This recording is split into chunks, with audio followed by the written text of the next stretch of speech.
আমার মোবাইলের লাইট দেখে উনি আমাকে বলেন যে এই শুয়ারের বাচ্চা ভিডিও কেন করছিস। হ্যাঁ, তখন আমি বললাম যে ওসি সাহেব আপনি এভাবে কেন ব্যবহার করছেন। ওনার পিএ যে যিনি আছেন উনি বারবার আমাকে টেনে ওদিকে নিয়ে যাচ্ছেন। তখন আমি বললাম যে আমি সংবাদকর্মী, আমার সাথে এইভাবে আচরণ করতে আপনি পারেন না। হ্যাঁ, আপনি এখানে শ্রমিকদের সাথে কথা বলছেন, সেটা আমি নিউজের জন্য আমার ফুটেজ দরকার, আমি নিব। হ্যাঁ, এটা বলার পর তখন উনি আরো অকথ্য ভাষায় গালিগালাজ, এই ভাষাগুলো আসলে আমি ইউজ করার মতো না। তখন আমি এখান থেকে সরে গিয়ে আমি একা ছিলাম এবং আমার পাশে ছিল যে আজকের পত্রিকার কাইয়ুম ভাই আমার সাথে ছিল। কাইয়ুম ভাই ওসি সাহেবকে বললো যে আমরা তো সংবাদকর্মী, আমাদের কাজই তো এটা, আপনি আমাদের সাথে এভাবে আচরণ করতে পারেন। তখন উনি আরো কেঁপে যান, কেঁপে গিয়ে আমাদের সাথে খারাপ আচরণ করেন। আমরা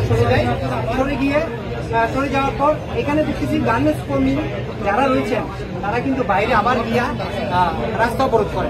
রাস্তা যখন অবরোধ করে সেই অবস্থায় ওখান থেকে আমি যাই যে দিনের সংবাদকর্মী, আমি যাই যে দিনে লাইভ করে এখানে পরক্ষণে আবার যখন দেখি এখানে সংবাদকর্মী এখানে আবার উপস্থিত হয়েছেন ওসির সাথে কথা বলার জন্য, সেই অবস্থায় ডিসি সাহেবও এখানে উপস্থিত হয়েছেন।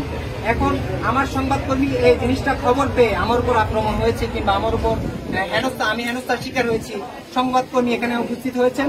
যখন ডিসি সাহেব এখানে আসছেন তখন আমার যারা সংবাদকর্মী, আমার সহকর্মী যারা ছিলেন তারা ওসি সাহেবের রুমে গিয়ে যখন ওসি সাহেবকে জিজ্ঞেস করেন কেন আপনি এই ধরনের আচরণ করলেন, আপনি সংবাদকর্মীর সাথে এভাবে আচরণ করতে পারেন কিনা, তখন উনি খেপে গিয়ে আমার উপর চড়াও হয়ে আমার গায়ে হাত দেয়, আমার কলার ধরে এবং আমাকে বলে লকআপে ঢুকানোর জন্য।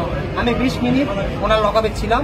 20 মিনিট পর ডিসি সাহেব আবার আমাকে লকআপ থেকে বের করে টেনে হিসেবে বের করে, আমি লকআপ থেকে বের হতে চাইনি। লকআপ থেকে উনি আমাকে টেনে হিসেবে বের করে পুলিশ সদস্যদেরকে দিয়ে দুইজন আমি বেরিয়ে আসি। আপনাকে মারধর করছি কিনা একটু জানতে চাই, অফিসার ইনচার্জের নাম কি এবং তিনি আপনি যে গণমাধ্যম কর্মী সেটি থেকে নিশ্চিত হয়েছেন কিনা? আমার হাতে বোম ছিল, আমার মোবাইল আমার গেম ব্যালেন্স ছিল এবং আমার হাতে বোম ছিল। উনি দেখেছে, হ্যাঁ, দেখার পর আমার সাথে এই ধরনের আচরণ করেছে। আর কি প্রশ্ন কি করেছেন? নাম কি? ওনার নাম হচ্ছে যে বাবুল আজাদ, ওসি বাবুল আজাদ, ডাবলমুড়ি থানা। দর্শক আমরা শুনছি